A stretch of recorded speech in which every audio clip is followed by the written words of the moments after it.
भाभी, तुम खाना बाद में खा लेना। जरा मेरे कमरे में आकर मेरे पैर दबा दो तो मैं आराम से सो जाऊं। यह कहते हुए सृष्टि ने अपनी भाभी के आगे से खाने की थाली हटा दी तो अनुष्का धीरे से बोली, दीदी, मुझे बहुत भूख लगी है। सृष्टि गुस्से में भड़कते हुए बोली, अरे, मैं प्रेग्नेंट हूँ, मुझे आराम की जरूरत है। थोड़ा मेरे पैर दबा दोगी तो हाथ नहीं टूट जाएंगे तुम्हारे? थोड़ी देर के बाद आकर तुम खाना खा सकती हो। खुद तो बच्चे पैदा कर नहीं सकती तो कम से कम मेरी देखभाल ही कर दो। ननद का यह ताना सुनकर अनुष्का की आंखों में आंसू भर आए और वह चुपचाप हाथ धोने के लिए उठ खड़ी हुई। सृष्टि ने उसका खाना डाइनिंग टेबल पर वैसे ही छोड़ दिया। थोड़ी देर के बाद अनुष्का एक प्लेट लेकर आई और अपनी थाली को ढककर ननद के कमरे की ओर चली गई, जहां उसकी ननद बिस्तर पर लेटकर आराम से टीवी देख रही थी और वह उसके पैर दबाने लगी। कुछ देर बाद सृष्टि बोली, भाभी, मेरे लिए जरा चाय बनाकर ले आओ, मुझे चाय पीने का मन कर रहा है। अनुष्का की भूख और तेज हो गई थी, लेकिन अब उसने कुछ नहीं कहा, क्योंकि एक तो बोलने से कोई फायदा नहीं था और ऊपर से उसकी ननद ताने और मारती थी। वह चुपचाप उठकर किचन में आई। चाय के लिए पानी उबालते हुए उसके मन में भी उबाल सा आने लगा और उसकी आंखों से आंसू बहने लगे।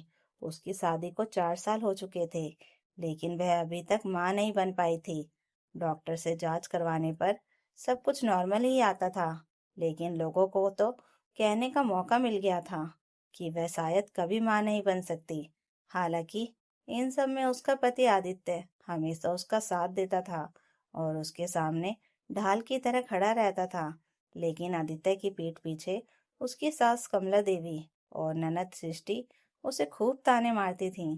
रिश्तेदार भी अब दबी हुई जुबान में कहने लगे थे कि शायद वह बांझ है।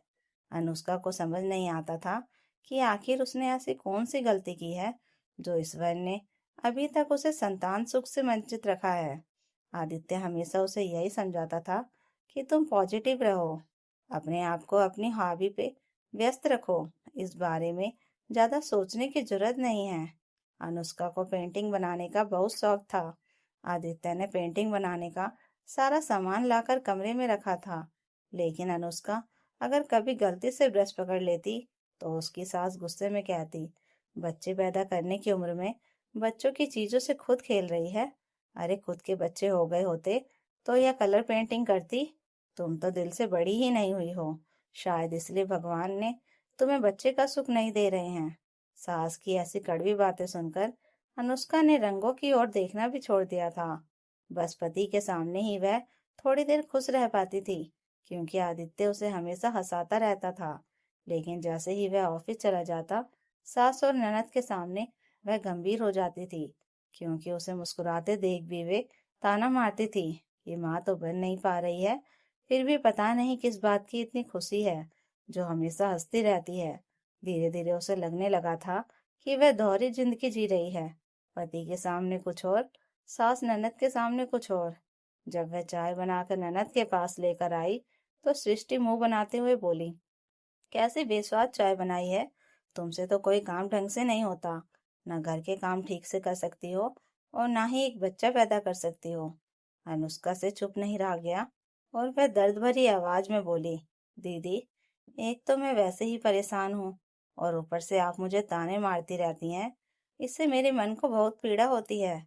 सृष्टि बोली, तो मैं क्या करूं, जो सच्चाई है वही तो बोल रही हूँ, इसमें नखरे दिखाने वाली कौन सी बात है। एक काम तो होता नहीं और बड़ी आई है पीड़ा की बात करने वाली। तुम्हारी वजह से मेरी माँ को कितना पीड़ा हो रही है, यह कभी सोचा है? तुम्हारे साथ की सभी बहुओं की गोद भर चुकी है, सबके आंगन में बच्चे खेल रहे हैं और एक हमारा आंगन सूना है। मुझे देखो, मेरी शादी को साल भर ही हुआ है और मैं प्रेग्नेंट हो गई हूँ। मेरी किस्मत कितनी अच्छी है। अब जाओ यहाँ से, ज्यादा देर मेरे सामने मत रहो, कहीं तुम्हारी परछाई से मेरा भी कुछ अशुभ ना हो जाए। ननद की यह बात सुनकर अनुष्का सन्न रह गई और धीरे से बोली, दीदी, अगर मेरी परछाई से आपको डर लगता है तो फिर मेरा बनाया हुआ खाना भी मत खाइए और मुझे अपनी देखभाल के लिए अपने पास भी मत आने दीजिए। इस पर सृष्टि गुस्से में भड़क गई और तुरंत अपनी माँ कमला देवी को आवाज देते हुए बोली, माँ, देखो भाभी क्या बोल रही हैं। कमला देवी तेजी से कमरे में आई तो सृष्टि रोते हुए बोली, माँ, भाभी मुझसे जलती हैं। देखो ना, मेरे लिए कोई काम करने में इन्हें जोर आ रहा है। तब कमला देवी ने कहना शुरू किया, बहू, तुम्हें क्या पता प्रेगनेंसी में कितनी मुश्किलें होती हैं। तुम तो कभी माँ बन ही नहीं सकती, कम से कम मेरी बेटी का ध्यान तो रख लो। यह सब सुनकर अनुष्का रोती हुई अपने कमरे में चली गई, क्योंकि आखिर वह कब तक ऐसी कड़वी बातों का जवाब देती। उसका मन पीड़ा के मारे पड़ चुका था। एक दिन ऐसे ही अनुष्का को तेज बुखार था। उसकी कमर में भी बहुत दर्द हो रहा था। सुबह तो उसने किसी तरह नाश्ता बना दिया था। आदित्य के ऑफिस जाने के बाद नाश्ता करके वह भी अपने कमरे में आकर लेट गई थी।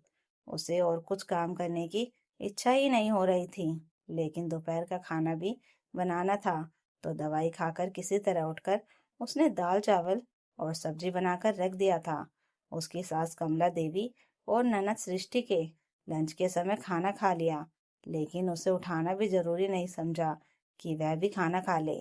थोड़ी देर के बाद उसकी ननद सृष्टि उसके कमरे में आई और उसे झकझोरते हुए बोली, बुखार है तो क्या दिन भर सोती ही रहोगी? उठो और मेरे लिए कचौड़ी और छोले बना दो, खाने का बहुत मन कर रहा है। अनुष्का को बहुत चक्कर आ रहे थे। उसने धीरे से कहा, दीदी, अभी तो दोपहर का खाना बना दिया है मैंने, लेकिन अब मुझसे उठा नहीं जा रहा है। मैं कचौड़ी और छोले बाद में बना दूंगी। यह सुनते ही सृष्टि चिल्लाने लगी और तभी कमला देवी आकर अपनी बहू को डांटते हुए बोली, बहू, ऐसे समय में मेरी बेटी को परेशान क्यों कर रही हो तुम? सृष्टि भी गुस्से में बोली, भाभी, आपको क्या पता कि प्रेगनेंसी में कभी भी कुछ भी खाने का मन करता है। आपको मेरे लिए कचौड़ी और छोले बनाने ही होंगे। कमला देवी भी गुस्से में कहने लगी, सच में तुम्हारे अंदर कितनी जलन भरी हुई है, जो मेरी बेटी की फरमाइश भी पूरी नहीं कर सकती हो। अनुष्का का मन पीड़ा से फट पड़ा था।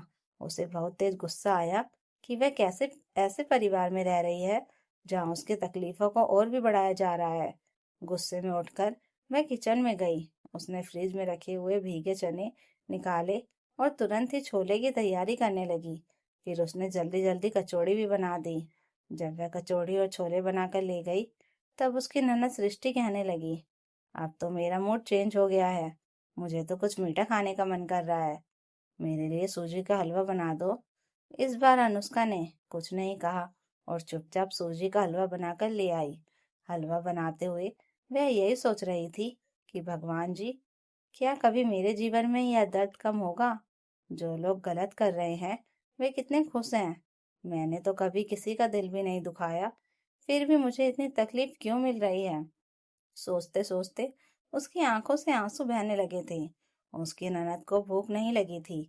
वह तो बस अपनी भाभी को परेशान करने के लिए ही तरह तरह की फरमाइशें कर रही थी, क्योंकि जब सृष्टि प्रेग्नेंट हुई थी तो उसमें बहुत अहंकार आ गया था और उसे लगता था कि उसके सामने उसकी भाभी कुछ भी नहीं है। अपने अहंकार में डूबी हुई वह भाभी को परेशान कर रही थी। लेकिन 4 दिनों के बाद उसके होश उड़ गए। उसके पेट में बहुत जोर से दर्द होने लगा। आनन फानन में उसे डॉक्टर के पास लेकर जाया गया तो पता चला कि गर्भ में ही उसने अपने अजन्मे बच्चे को खो दिया है और वह अब कभी माँ नहीं बन सकती। यह सब सुनकर सृष्टि गहरे सदमे में चली गई।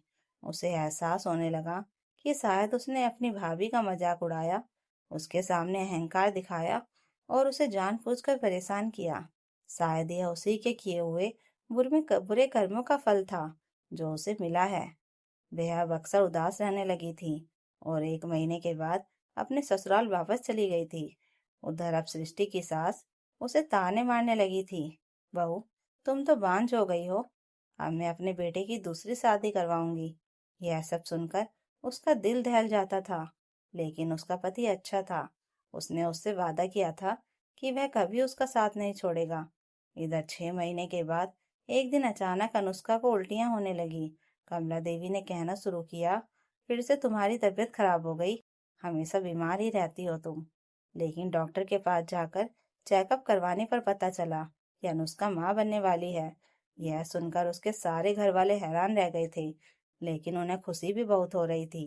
धीरे धीरे समय बीता और अनुष्का ने 9 महीने के बाद एक स्वस्थ बेटे को जन्म दिया। इसके साथ ही उसकी झोली खुशियों से भर गई थी। इधर उसकी ननद सृष्टि ने अपने प्रेग्नेंट होने पर इतना अहंकार किया था, लेकिन उसकी झोली हमेशा के लिए खाली रह गई। कुछ समय के बाद उसके पति ने अनाथालय से एक बच्चा गोद ले लिया और वह भी उसकी परवरिश करने लगी। लेकिन फिर भी उसकी सास रह रहकर उसे ताने मारती थी कि तेरी वजह से हम किसी और के खून की परवरिश कर रहे हैं, हमारा वंश तो तूने डुबो ही दिया। अब इस बात के लिए वह कुछ नहीं कर सकती थी, लेकिन उसे जिंदगी भर यही पछतावा रह गया कि शायद उसने अपनी भाभी को परेशान किया और उसी की सजा उसे मिली थी। दोस्तों, जीवन में कभी भी अहंकार और दूसरों को नीचा दिखाने की आदत नहीं रखनी चाहिए। किसी की पीड़ा का मजाक बनाना और उसे जानबूझकर तकलीफ देना अंत में स्वयं के जीवन को ही दुख से भर देता है। तो दोस्तों, अगर आपको यह कहानी अच्छी लगी हो तो कमेंट करके जरूर बताइएगा और नई कहानियों के लिए चैनल को सब्सक्राइब जरूर कर लीजिएगा। Thank you for watching.